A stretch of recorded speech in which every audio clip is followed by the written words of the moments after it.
Ce programme est financé par les amis et partenaires du ministère de Choice Meyer.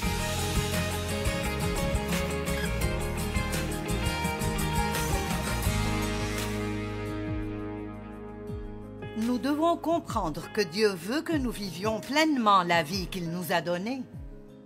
Et nous devons nous reposer. Et non seulement laisser notre corps se reposer, mais vous devez vous reposer intérieurement. Vous devez ne pas vous inquiéter tout le temps et ne pas toujours essayer de résoudre certains problèmes ou essayer d'expliquer tout ce que vous ne comprenez pas. Vous pouvez ne pas comprendre des choses et survivre parce que Dieu comprend, il sait. Amen. Donc ce truc de la culpabilité était vraiment difficile pour moi. Et j'ai appris la puissance de la confession de la parole. Dieu veut pourvoir à vos besoins. Il veut que vous ayez une abondance pour que vous puissiez être une bénédiction. Je ne comprends pas pourquoi cette vieille religion morte veut que tous ceux qui sont chrétiens soient pauvres et fauchés et aillent dans le monde la tête baissée. Je veux dire, c'est diabolique. Ce n'est pas la volonté de Dieu. Je pourvoirai à tous vos besoins selon ma richesse avec gloire en Jésus-Christ. Donnez et il vous sera donné, une bonne mesure serrée et qui déborde. Apportez à la maison du trésor toutes les dîmes, et vous verrez si je n'ouvre pas pour vous les écluses des cieux, bénédictions en abondance. Maintenant, tout le monde n'a pas la même quantité, et je ne dis pas que tout le monde deviendra riche, mais que Dieu veut pourvoir à vos besoins. Amen. Juste cette façon de penser religieuse, elle m'énerve tellement parce qu'elle vole ce que Jésus est mort pour que son peuple ait. Vous pouvez jouir de votre vie et vous n'avez pas besoin de passer votre vie à vous sentir coupable et condamné pour chaque petite erreur que vous faites. La raison pour laquelle Jésus est venu est que nous sommes tellement pathétiques si nous sommes laissés tout seuls que nous ne ferons rien d'autre que des erreurs. Et vous pouvez être complètement sauvé et vous ferez toujours des erreurs. Parce que tant que vous avez une chair humaine, vous ne ferez pas tout comme il faut tout le temps. J'ai appris la puissance de confesser la parole de Dieu.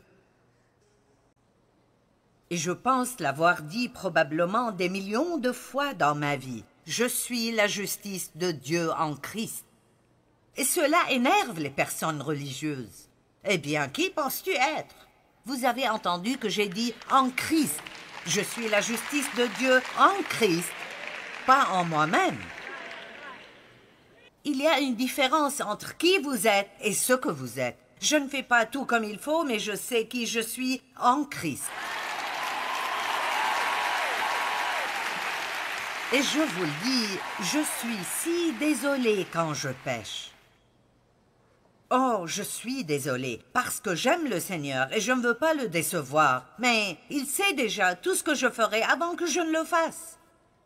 Vous ne surprenez pas Dieu. Il ne dit pas « Oh non, je ne savais pas que tu serais comme ça. »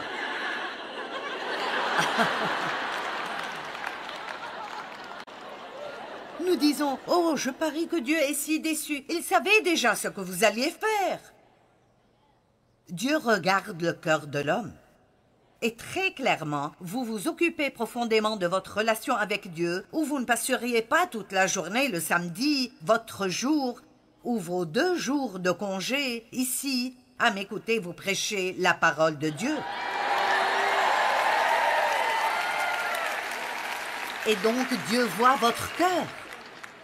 La Bible dit que quand la parole est semée dans vos cœurs, Satan vient immédiatement et essaye de la voler. Et l'une des façons dont il fait cela est que vous entendez toute cette bonne parole, et puis avant que vous rentriez,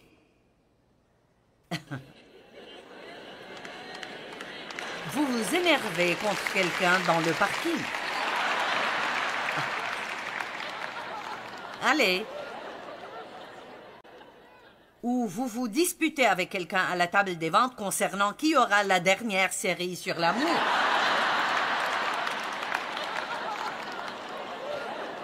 Oui, il y a eu 2 femmes qui se disputaient une fois pour voir qui aura la dernière série sur l'amour.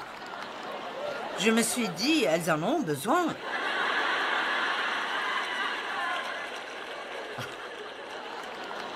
Vous savez, la chair est juste stupide. C'est tout ce que vous pouvez en dire. C'est tout ce que vous pouvez en tirer. Elle est stupide. Mais Dieu merci, nous avons la sagesse de Dieu à l'intérieur de nous. Je suis si reconnaissante pour la conviction du Saint-Esprit. Oh mon Dieu, je pouvais maltraiter les gens et ne pas même savoir que je le faisais. Eh bien, pas maintenant. Dès que j'ai juste un tout petit peu de mauvaise attitude ou un mauvais ton envers quelqu'un, c'est vraiment... Je le sais. Oh Dieu, je suis désolée. Et je dis à cette personne, je suis désolée. N'ayez jamais peur de dire « Eh, je suis désolée, j'avais tort ». Et ne faites pas d'excuses à ce sujet. Dites « j'avais tort ». Ça vous libère. Et ça leur dit beaucoup. Et donc, je confesserai, je suis la justice de Dieu en Christ, mise à part et rendue sainte par le sang de l'agneau. Toute arme forgée contre moi sera sans effet, et toute langue qui s'élèvera en justice contre toi, tu la condamneras. Et je vous donnerai une petite liste de choses. C'est un devoir que je vous donne. Vous devrez peut-être faire le vôtre parce que vous ne vous rappellerez plus cela. Pourquoi ne pas chaque jour dire à haute voix? Vous n'avez pas besoin de dire ces mots-là à quelqu'un parce qu'il ne comprendra pas. Mais ce sont les mots. Les mots ont de la puissance. Vous comprenez? Les mots ont de la puissance. Et plus vous les dites, plus vous commencez à les croire vous-même. Donc quand je dis « dites les mots », je ne parle pas de dire « je serai un millionnaire et le président de la compagnie ». Je parle de dire à propos de vous-même ce que Dieu dit de vous. Donc commençons avec « je suis aimée par Dieu »,« je suis Went »,« je suis talentueuse »,« je suis spéciale »,« je suis unique ». Je ne suis pas un accident. Dieu m'a créé de sa propre main. Je grandis spirituellement chaque jour. Chaque jour, je change de gloire en gloire. Je m'aime moi-même. Je m'aime moi-même.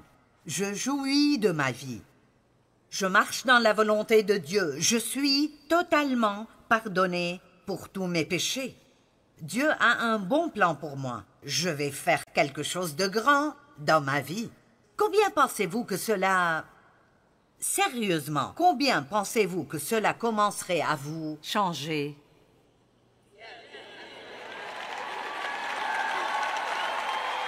Mais il n'y a probablement que peu de gens ici qui font ceci. Combien d'entre vous disent des choses négatives à leur propos de leur propre bouche? Je suis si stupide. Je ne fais jamais rien comme il faut. Je suis si grosse. Mes pieds sont trop grands, mon nez est trop crochu. Je me déteste. Si seulement je te ressemblais, si seulement, eh bien vous ne serez jamais quelqu'un d'autre. Vous êtes coincé dans votre peau, donc vous devez apprendre à vous aimer.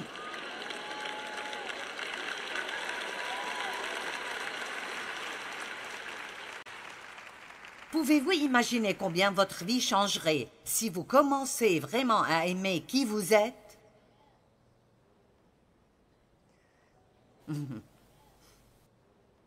Arrêtez d'essayer d'être la femme de votre pasteur. Et j'ai dit toutes mes histoires. Je dis que je ne vais pas les raconter et je les raconte toujours. Mais j'ai essayé d'être comme Dave parce qu'il est vraiment décontracté et je suis...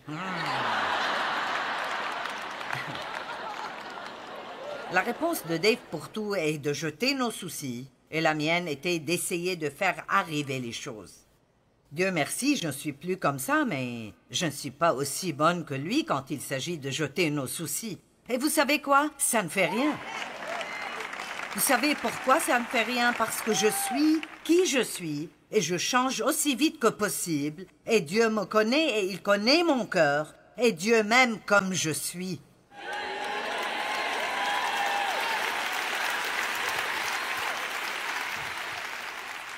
Et pour être honnête, c'est ce qu'est le véritable amour. Quand vous acceptez une personne là où elle est, parce que vous croyez qu'elle fait de son mieux pour l'endroit où elle est maintenant. C'est ce que j'adore chez Dave, c'est qu'il aime ma personnalité fougueuse. Parfois je dirais, j'ai besoin de changer ceci. Il dit, oh non, ne le fais pas. Il dit que je suis son amusement.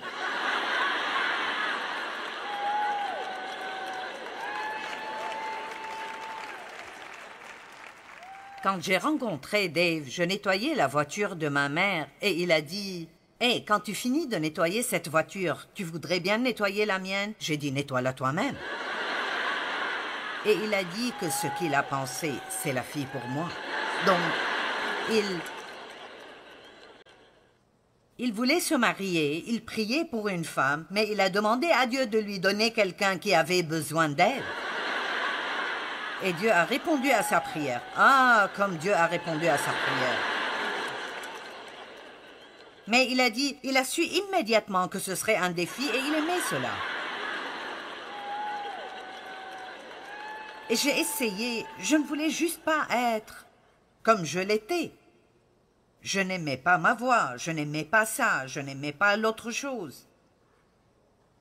Je ne pouvais jamais avoir de longs cheveux parce que mes cheveux sont trop fins. Ils sont comme des cheveux de bébé et donc je voulais les cheveux longs et je voulais être blonde. Et mes cheveux étaient bruns et je voulais être mince. Nous voulons toujours quelque chose que nous n'avons pas et que nous n'aurons jamais. Et puis parfois vous ne pouvez même pas aimer les personnes qui ont ce que vous voudriez avoir.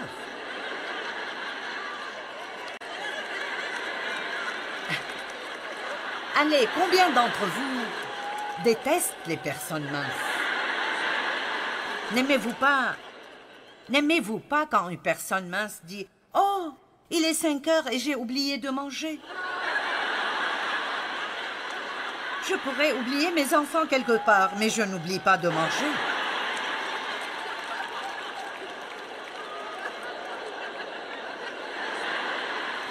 Et puis, il y avait toutes ces super mamans. Elles pouvaient tout faire, toutes choses. Elles dessinaient, elles tricotaient, elles avaient des jardins, elles mettaient des légumes en conserve. Et tout ce que je voulais faire était de chasser les démons et prêcher à quelqu'un.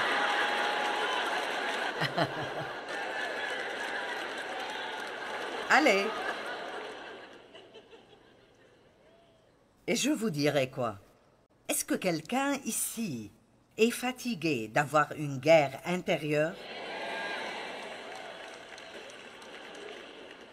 Je ne sais même pas comment vous le dire. Si vous êtes même proche de cette région dont je parle, je ne sais même pas comment vous dire combien ça vous changera et ça changera votre vie si vous êtes en paix avec vous-même. Comment pourrais-je m'aimer si j'agis ainsi? Parce que vous grandissez. Vous grandissez et vous changez. Matthieu 5, 48, la Bible amplifiée dit « Vous devez donc être parfait ». Et c'est une écriture effrayante.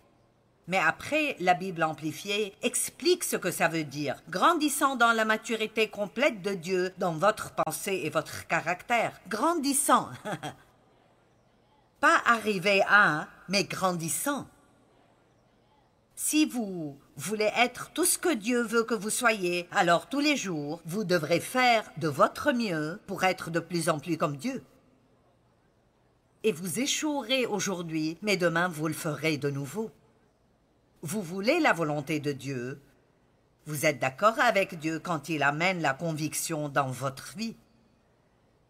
Mais vous ne pouvez pas grandir si vous vous sentez coupable tout le temps. Comprenez cela. Vous ne pouvez pas grandir si vous vous sentez coupable tout le temps. Paul a dit qu'il courait vers la perfection, mais qu'il faisait toujours des erreurs. L'apôtre Paul.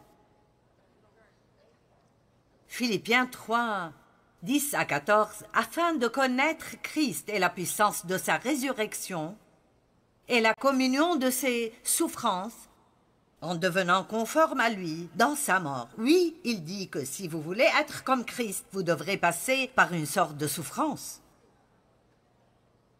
Pour parvenir, si je puis, à la résurrection d'entre les morts, ce n'est pas que j'ai déjà atteint la perfection, mais je cours pour tâcher de la saisir, puisque moi aussi j'ai été saisi par Jésus-Christ. Frère, je ne pense pas l'avoir saisi, mais je fais une chose, oubliant ce qui est en arrière et me portant vers ce qui est en avant.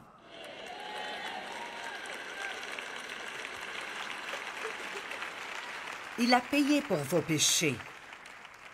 Vous n'avez pas besoin de payer. Tout ce que vous devez faire est de croire. Repentez-vous et croyez ce que la parole de Dieu dit. Recevez-le et continuez à vous battre pour le prochain niveau de croissance. Vous allez grandir. Combien d'entre vous se demandent parfois si vous êtes même sauvés? Vous pensez, comment pourrais-je être sauvé et agir ainsi? Je veux dire, j'ai eu des rêves fous. Parfois, je fais un rêve et je me lève en pensant, suis-je vraiment une chrétienne?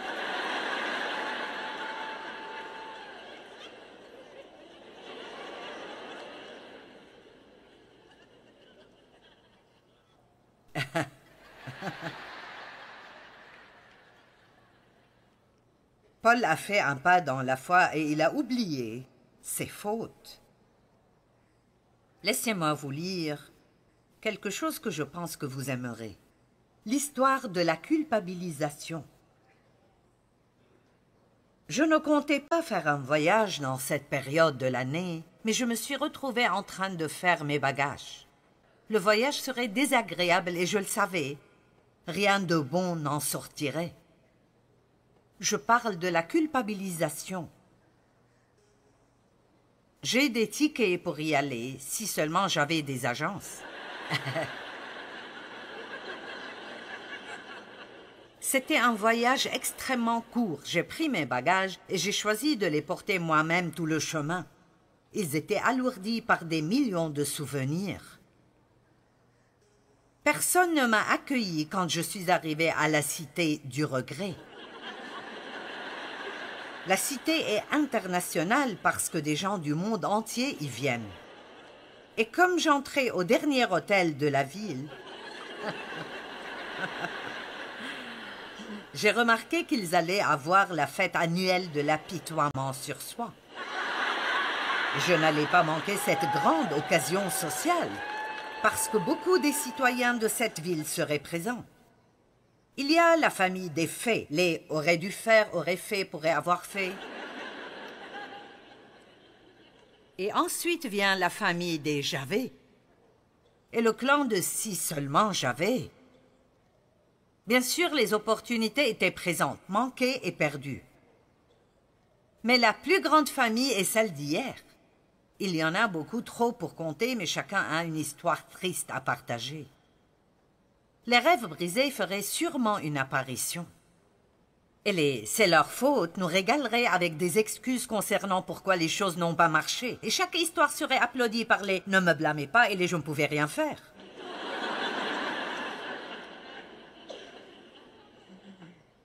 Si vous voulez cette histoire, si vous allez en ligne, l'histoire de la culpabilisation, vous la verrez avec mon nom. Ensuite, les rêves brisés feraient sûrement une apparition, et les c'est leur faute nous régaleraient avec des histoires. Je suis allée à cette fête déprimante, sachant qu'il n'y aurait pas de bénéfice à faire cela. Et je suis devenue très déprimée. Mais comme je pensais à toutes les histoires d'échecs ramenées de mon passé, j'ai réalisé que tout ce voyage et tout l'apitoiement sur soi pouvaient être annulés par moi-même.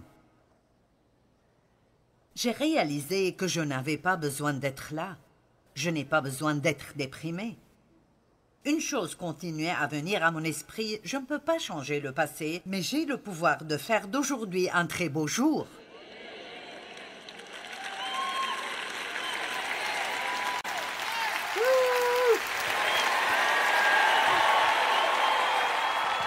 Je ne peux pas changer le passé, mais j'ai le pouvoir de faire d'aujourd'hui un très beau jour. Je peux être heureuse, joyeuse, accomplie, encouragée et encourageante. Sachant cela, j'ai quitté la cité du regret sans laisser d'adresse de réexpédition. Suis-je désolée pour les erreurs du passé? Oui. Mais il n'y a pas de façon physique de les effacer. Donc si vous planifiez un voyage à la cité du regret, annulez toutes vos réservations et faites un voyage à un endroit nommé « Commencez de nouveau ». Je l'ai tellement aimé que je compte résider ici en permanence. Mes voisins sont les « je me pardonne » et les nouveaux commencements.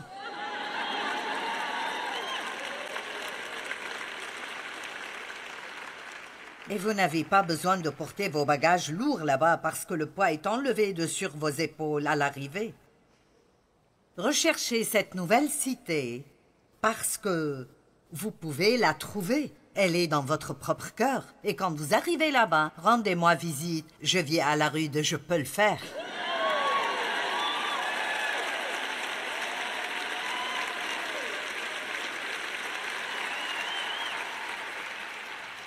N'ayez pas peur de prendre ce pas dans la foi et de dire « Est-ce que c'est pour moi ?» Pourrais-je vraiment ne pas être misérable à chaque fois que je fais une erreur?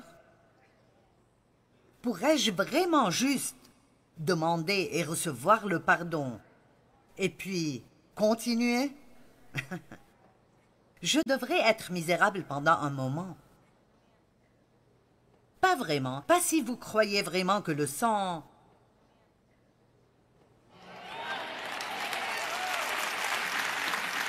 Vous voyez, dans l'ancienne alliance, le péché ne pouvait qu'être couvert.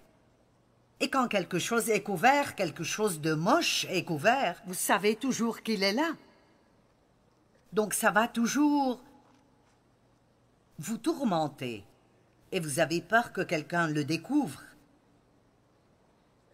Mais dans la nouvelle alliance, le péché n'est plus couvert. Il est enlevé. Votre péché est lavé complètement. Il part sans résidu. Le sang des taureaux et des chèvres pouvait couvrir, mais le sang de Jésus nettoie et enlève complètement la tache même du péché. L'un des vieux hymnes parle d'enlever la tache de la culpabilité. J'espère que vous comprenez ceci.